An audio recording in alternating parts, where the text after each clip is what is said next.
Dobrý den, vážená poroto, vážení diváci. Mé jméno je Emma Různorová a jsem studentkou gymnázia v Mimoni. Ráda bych vám představila svou středoškolskou odbornou činnost na téma konzumace energetických nápojů u žáků na vyšším stupni základních škol a nižším stupni gymnázia v Mimoni. Dnes bych vám ráda představila několik témat. Jako první bych vám ráda řekla, proč se zúčastním soutěže SOČ. Psaní středoškolské odborné činnosti je na naší škole ve 3. ročníku povinné, takže jsem ji musela napsat. Ale jsem za to vlastně ráda, protože jsem si vyzkoušela něco obdobného, co mě čeká na vysoké škole. Myslím si, že jsem mé práci věnovala dostatek času a že se mi povedla, a proto ji posílám do soutěže SOČ. Dále bych vám ráda řekla, proč jsem si vybrala zrovna toto téma. Chodím na 8leté gymnázium, tudíž jsem ve styku i s mladšími studenty a postupem času jsem se začala všímat, že si někteří z nich po škole kupují právě energetické nápoje. Dalším důvodem bylo to, že moje maminka učí na jedné ze základních škol tady v Mimoni, kde tento problém také řeší. A proto mi při vybírání tématu navrhla, že bych mohla zpracovat právě něco o energetických nápojích. Posledním důvodem bylo to, že i já sama jsem chtěla zjistit, jak jsou na tom žáci s konzumací energetických nápojů a zda vědí, co se v nich nachází a jaké negativní účinky to má na jejich organismus. Cílem mé práce. Cílem teoretické části bylo shromáždit informace o energetických nápojích, o jejich složení a o jejich negativních účincích na lidský organismus. Myslím si, že je velmi důležité, aby čtenáři zjistili, co to dělá s jejich tělem a co se v nich nachází, protože je to dle mého názoru velmi zajímavé a také je to důležité. Cílem praktické části bylo dotazníkové šetření a následné preventivní působení na žáky. Jak už jsem říkala, praktická část se skládala z dotazníkového šetření a z preventivního působení na žáky. Teď bych vám ráda představila dotazníkové šetření. Dotazník se skládal z 19 otázek a celkem mi na něj odpovědělo 409 respondentů ze 3 škol. Otázky byly zvoleny tak, aby se na ně dalo jednoduše odpovědět a tudíž ty otázky byly jednoduché. Celé šetření probíhalo anonymně, aby nedošlo k možným nepravdivým údajům z pocitu narušení soukromí, či strachu, či studu. Pro ukázku zde mám 2 grafy. V prvním grafu můžeme vidět, že 43% respondentů konzumují energetické nápoje jen protože jim chutnají, což je dle mého názoru špatný důvod, protože si myslím, že by měl člověk konzumovat jen proto, protože potřebuje rychle nastartovat svůj organismus, anebo že potřebuje rychlý přísun cukru či kofeinu. V druhém grafu můžeme vidět, že v okolí žáků jsou energetické nápoje velmi často konzumovány. V našem případě tedy sourozenci a rodiči.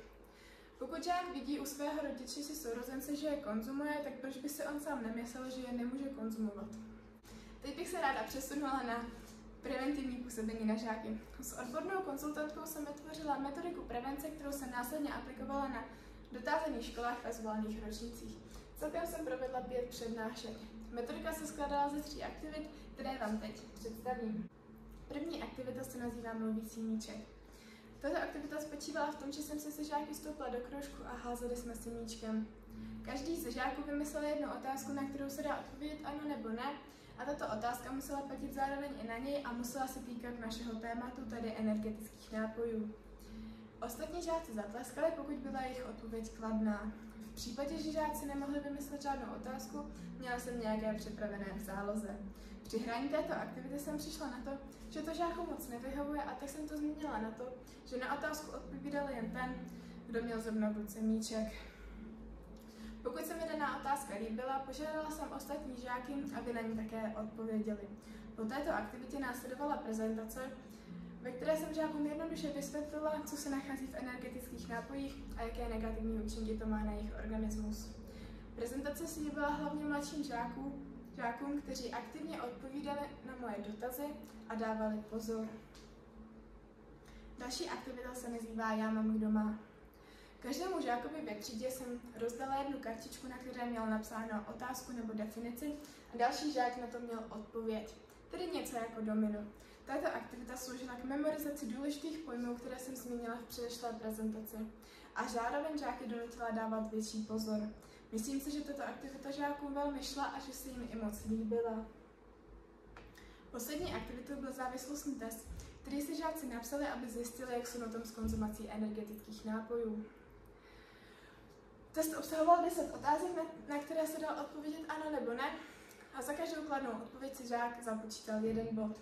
Druhá část testu byla závislostní škála, ve které se žák dozvěděl, co má dělat, pokud se ocitl v daném rozmezí.